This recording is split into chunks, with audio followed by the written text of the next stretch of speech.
Clip this on here. Everybody, this is Nathan T. Wright, and he's kicking it off today. And in true Iowa fashion, we're starting early. Yay! You guys can hear me okay now? All right. How's this working? This is Laura, everyone. She's timing. Give her a round of applause.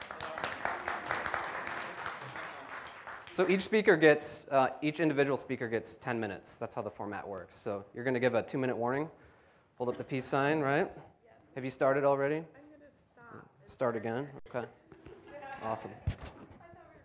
Yeah, we could be. We have like 10 minutes, so. We good? Okay, so I'm Nathan Wright. I own a company called Lava Row here in town. We're a 3-person company. We help companies communicate better online using new media, digital tools, social media platforms. I've been doing it for about 4 years. So what I want to do is kind of just tell my story, my career path, and what the internet means to me, my love affair with the internet, if you will.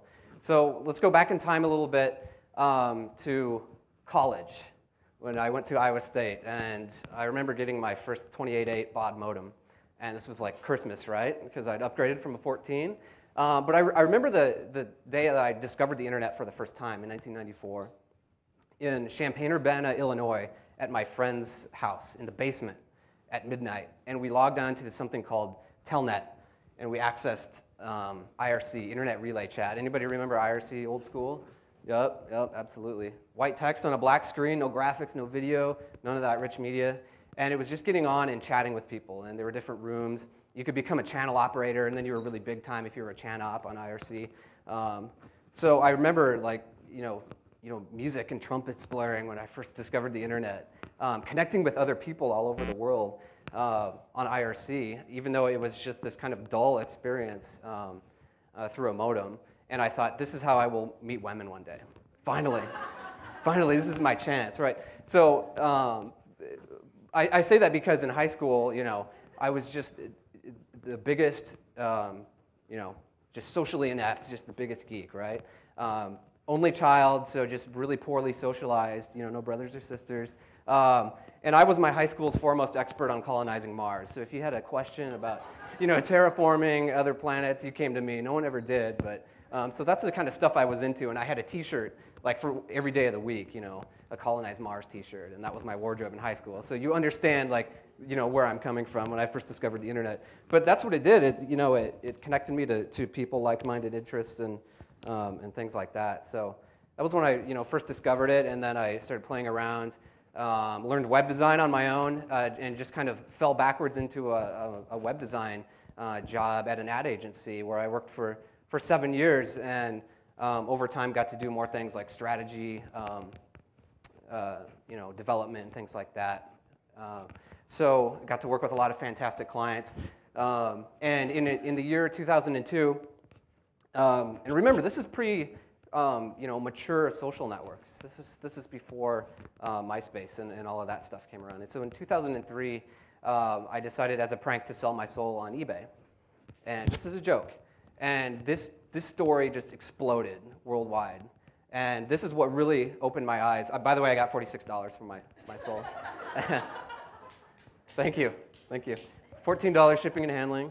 So I just really ripped that guy off. But some weirdo in Los Angeles bought it, and he still has it today. And he took photos. See, this is what was crazy about it. He took photos and posted them on Flickr, which was one of the few social networks around at that time based around photos, like my soul going to the doctor and enjoying the sun in Los Angeles and all this bizarre stuff. So he really took the story and ran with it.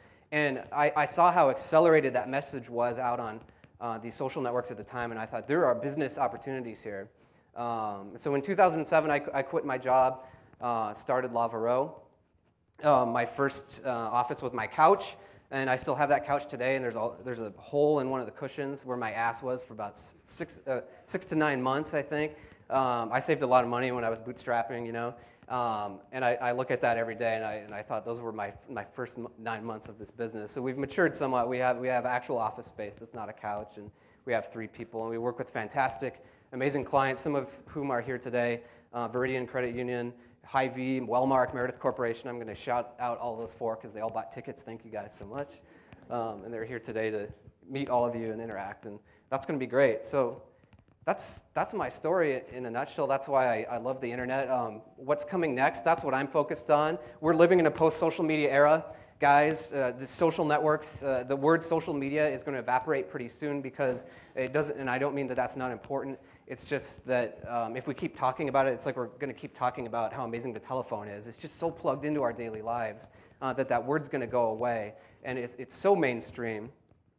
So I think we need to start thinking about what's coming next. Web 1.0 was about e-commerce, websites, brochureware, things like that. Web 2.0, that you all remember that term, was social networks, Facebook, Twitter, etc. And I think Web 3, if you want to attach a word to it, it's going to be about data.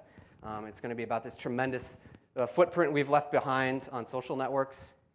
Warren Ellis calls it the data shadow, or the data footprint. So I'm fascinated by things like what Safeway is doing right now, where they're attaching their loyalty swipe card with Foursquare. So at the cash register, it's going to make your shopping experience that much better because they know your Foursquare data, where you've been. And if you're a health nut, if you check into YMCA's, things like this. I'm fascinated by what the Microsoft Kinect, the device itself, logs about you when you're interacting with it. And when you're not interacting with it, it's logging information about who's in the room with you, how many people, are you reading a book, are you interacting with the game. It's not transmitting that data back to Microsoft yet, but I bet at some point 10% of people in this room will say yes, and they'll opt into sending that data back to Microsoft, and then this company all of a sudden has a window into your living room. And I know that sounds scary to a lot of people, but that's where we're going next. And there is a group of us that will opt into that if we can get free games for our Xbox, or cheat codes, or upgrades, or different characters, right? We're going to opt into it. We totally will. So that's what I think is coming next. That's my story. And what do we do next? Who do we go to? Thank you, by the way. Good job.